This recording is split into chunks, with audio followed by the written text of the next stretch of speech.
আসসালামু আলাইকুম। সুপ্রিয় দর্শক, আপনাদের সম্মুখে নতুন আরেকটা বিষয় নিয়ে হাজির হয়ে গেলাম। আজকের বিষয়টা কিন্তু খুবই সেনসিটিভ। সেই বিষয়টা হচ্ছে যে আমরা আহ, তেলের বিষয়টা আমরা দেখতে পাচ্ছি কিছু কিছু তেলের পাম্পে শত শত গাড়ির ভিড়। আবার কোনো কোনো তেলের পাম্পকে এমনও দেখেছি যে সেখানে তেমন ভিড় নেই। এটা হলো মানুষের একটা বাড়তি প্যানিক সৃষ্টি হয়েছে, যে অনেক সংকট সৃষ্টি হয়েছে। সংকট যে নেই তেমনটা কিন্তু বলা যাচ্ছে না, সংকট রয়েছে। কিন্তু তারপরও মানুষের ভিতর যেই বাড়তি একটা তৎপরতা লক্ষ্য করা গেছে। মানুষ যখন জানে যে কোনো একটা বিষয় সামনে শর্ট পড়বে বা সেটার সংকট সৃষ্টি হবে, সেটাতে কিন্তু মানুষ আগেভাগেই সঞ্চয় করে রাখতে চায়। এটার একটা টেন্ডেন্সি আমরা দেখতে পাই। আসলে যদি সরকার যদি এই ব্যবস্থাপনাটা, তেল ব্যবস্থাপনাটা যদি সঠিকভাবে করতে পারতো, তাহলে আমার মনে হয় মানুষের ভিতরে বাড়তি এই টেনশন গুলা থাকতো না। তেমনি ভাবে আমাদের প্রত্যেকটা জায়গায় একটা আহ, সুন্দর ব্যবস্থাপনা থাকা দরকার। আপনার সামনে আমরা দেখতে পাচ্ছি যে বিভিন্ন জায়গায় ছোট ছেলে মেয়েদের আহ, হামরোগের প্রবণতাটা বৃদ্ধি পাচ্ছে।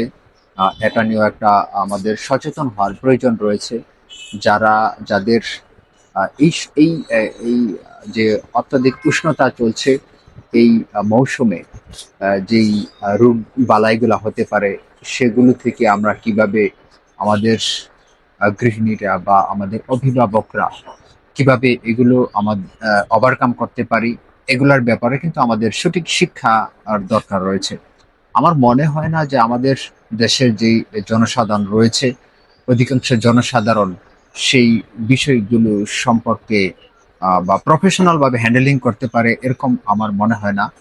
সরকারের উচিত প্রত্যেকটা শিক্ষা প্রতিষ্ঠানে এমনভাবে আমাদের লাইফ স্টাইল সম্পর্কে এমনভাবে শিক্ষা দেওয়া উচিত, যাতে তারা পরবর্তীতে ফ্যামিলি এনভায়রনমেন্টে তারা তাদের সন্তানদেরকে খুবই স্মার্টলি ম্যানেজমেন্ট করতে পারে, তাদেরকে পরিচর্যা করতে পারে।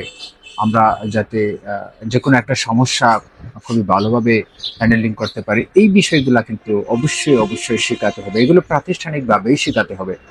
আমরা যদি এগুলো থেকে এই সমস্যাগুলো ওভারকাম করতে না পারি, তাহলে আমাদের কিন্তু জাতীয় দুর্যোগ নেমে আসতে পারে।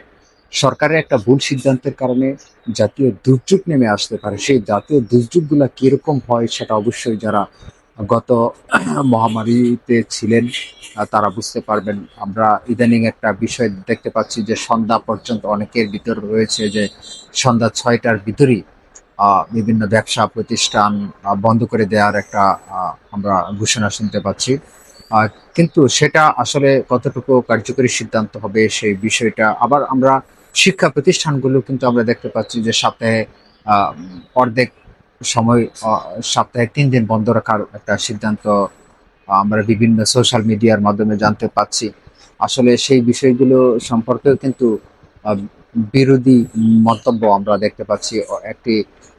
একটি শিশুর আমরা সাক্ষাৎকার দেখেছিলাম বা তাদের একটা মতামত দেখেছিলাম, যেটা নেট দুনিয়ায় ভাইরাল হয়েছিল। সে বলছিল যে একটা 60 জন শিক্ষার্থী যদি একটা ক্লাসে থাকে, তাহলে সেখানে 3-4টা ফ্যান চলবে। আর যখন এই 60 জন শিক্ষার্থী ঘরে বসে তাদের বাসায় বসে থাকবে, তখন তো 60টা বাসায় 60টা ফ্যান চলবে। তখন বিদ্যুতের সাশ্রয়টা কোথায় হচ্ছে, শিক্ষা প্রতিষ্ঠানে নাকি বাসায় থাকলে?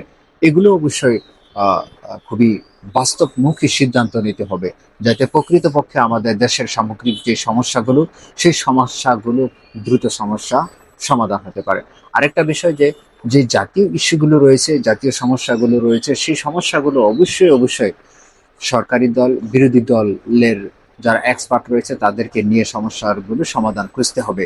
শুধুমাত্র নির্দিষ্ট কোনো পক্ষের বা সেই বিষয় সংশ্লিষ্ট না তাদেরকে নিয়ে যদি সমস্যা সমাধানের চেষ্টা করা হয়, তাহলে আমার মনে হয় না সেই সমস্যাটা বেশি দূর সমাধানের পথে যেতে পারবে, বরং সেটি আরো দুর্যোগ বয়ে আনতে পারবে। এজন্য যে কোনো জাতীয় সমস্যা সমাধানে সরকারি দল এবং বিরোধী দল বসে দক্ষ টিমের মাধ্যমে ব্যবস্থাপনা করতে হবে। সকলে ভালো থাকুন, সুস্থ থাকুন। পরবর্তীতে দেখা হচ্ছে নতুন কোনো ভিডিওতে। আল্লাহ হাফেজ।